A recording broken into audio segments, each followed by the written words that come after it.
8 లక్షల మెట్రిక్ టన్నులు కొన్నామన్నా 7608 lakh metric tons కొన్నాం. వాళ్ళు కొన్నది 4590 4590 లక్షల మెట్రిక్ టన్నులు కాంగ్రెస్ పార్టీ కొంటే మేము కొన్నది 7608 7608 లక్షల మెట్రిక్ టన్నులు కొన్నామన్నా. దాదాపు డబుల్ కొన్నాం మేము వాళ్ళు కొన్నదానికి. వాళ్ళు ఇచ్చిన డబ్బులు 4.44 lakh crores అయితే ఎన్డీఏ ఇచ్చినటువంటి డబ్బులు 14.16 lakh crores ఇచ్చినామన్నా. కాంగ్రెస్ ఇచ్చింది 4.44 లక్షల కోట్లు అయితే ఎన్డీఏ నరేంద్ర మోడీ గారి నాయకత్వంలో 10 సంవత్సరాల్లో ఎంఎస్పి పెంచి రైతులకు ఇచ్చినటువంటి డబ్బులు 14.16 lakh crores ఇచ్చినామన్నా మేము. So this is the difference Revanth Reddy గారు. మీకు మాకు తేడా ఏంటంటే నక్కకు నాగలోకానికి ఉన్నంత తేడా ఉంది. మీరు 4 లక్షల కోట్లు ఇస్తే మేము 14 లక్షల కోట్లు ఇచ్చినామన్నా. మీరు దిగేటి రోజు మీరు ఇచ్చిన ఎంఎస్పి 1300 పైచీలకైతే ఈరోజు మేము ఇస్తున్నటువంటి ఎంఎస్పి 2300 పైచీలకు వరి ధాన్యానికి ఇస్తుంది భారత ప్రభుత్వం నరేంద్ర మోడీ గారి నాయకత్వంలో. ఎవరు దిగాలన్న అధికారంలోంచి? ఎవరు గద్ద దిగాలి? మోడీ గారు దిగి రాహుల్ గారు రావాలా? ఇదా మీకున్నటువంటి అవగాహన? ముఖ్యమంత్రి గారు 50 లక్షల మెట్రిక్ టన్నులు ఈ సంవత్సరం కొనడానికి అవకాశం ఇచ్చింది భారత ప్రభుత్వం.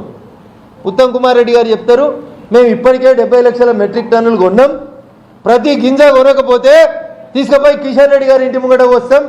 కిషన్ రెడ్డి గారి ఇంటి ముంగట ఎందుకన్నా రైళ్లలో తీసుకొని నరేంద్ర మోడీ గారి ఇంటి దగ్గరికి తీసుకొని రండి, మంచిగా సమాధానం చెప్పి పంపిస్తాం. మంచిగా సమాధానం చెప్పి పంపిస్తాం. నీ బాధ్యత ఏందన్నా? నీ మేనిఫెస్టోలో ఏం చెప్పినావన్నా? కేంద్రం కొంటే మేము కొంటామని చెప్పినావా? ఒకసారి కాంగ్రెస్ మేనిఫెస్టో తీసి చూద్దాం. ఒకసారి ఏం చెప్పిందన్న కాంగ్రెస్ పార్టీ? నరేంద్ర మోడీ గారు కొంటే నేను వడ్లు కొంటా అని రాసిరా? ఏం రాసిరు మీరు? ఏం చెప్పారు మీరు? ప్రతి గింజ కొంటామన్నది నీ మేనిఫెస్టో. కొనన్నా మా మీద ఎందుకు ఎరుస్తున్నావు? మా మీద ఎందుకు ఎరుస్తున్నావు అంటున్నా. నువ్వు ఆ రోజు రాయాల్సింది మేనిఫెస్టోలో గింజలు కొనాల్సింది కేంద్రమే, కేంద్రం కొంటేనే నేను కొంటా అని రాయనుంటుంది నీ కాంగ్రెస్ పార్టీ మేనిఫెస్టోలో. ఎవరు పిసిసి ప్రెసిడెంట్ ఆ రోజు? ఎవరు?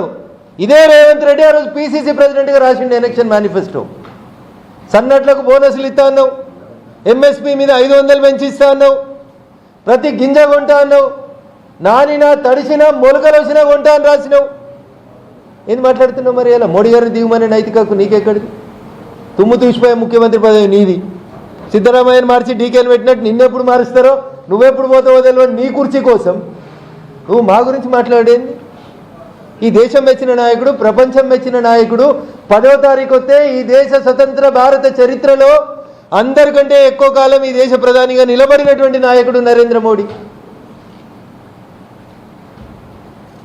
అదేందో చెప్తారు, ఆ గింజ ఎగిరెగిరి పడుతుందంట. ఎందుకు ఎగిరి పడుతున్నావు అంటే నా నలుపు నాకు కనబడతలేదు అన్నట్టున్నది రేవంత్ రెడ్డి పరిస్థితి. సో అంత తొందరపడాల్సినటువంటి అవసరం ఏముంది? ఏం కొన్నారు, ఏం కొనలేదు? రాష్ట్రంలో మీరు అధికారంలోకి వచ్చినాక ఏం జరిగిందో ఒకసారి చెప్పుండ్రి. సన్ఫ్లవర్ నేను మొన్న మాట్లాడి శివరాజ్ సింగ్ చౌహాన్ గారితో చెప్పి కొనిపించినాం. మేము అది కూడా చెప్తాం మీకు. మక్కలు కొంటలేరు, సన్ఫ్లవర్ కొంటలేరు, ఏది పడితే అది మాట్లాడుతూనే ఉంటారన్న వీళ్ళు. అందుకనే దయచేసి ఒక్కసారి ఈ ఒక్క అంకెల్ని మాత్రం దయించి రాయాలని మీకు అప్పీల్ చేస్తా ఉన్నా. యూపీఏ ఉన్నది 4590 లక్షల మెట్రిక్ టన్నులు అయితే ఎన్డీఏ ఉన్నది 7608 లక్షల మెట్రిక్ టన్నులు కొన్నామన్నా. కొంచెం రేవంత్ రెడ్డి గారు కనబడితే జర బోల్డ్ అక్షరాల్లో పెట్టుర్రన్న. దయచేసి అన్ని మధ్యలో అద్దాలు పెట్టుకొని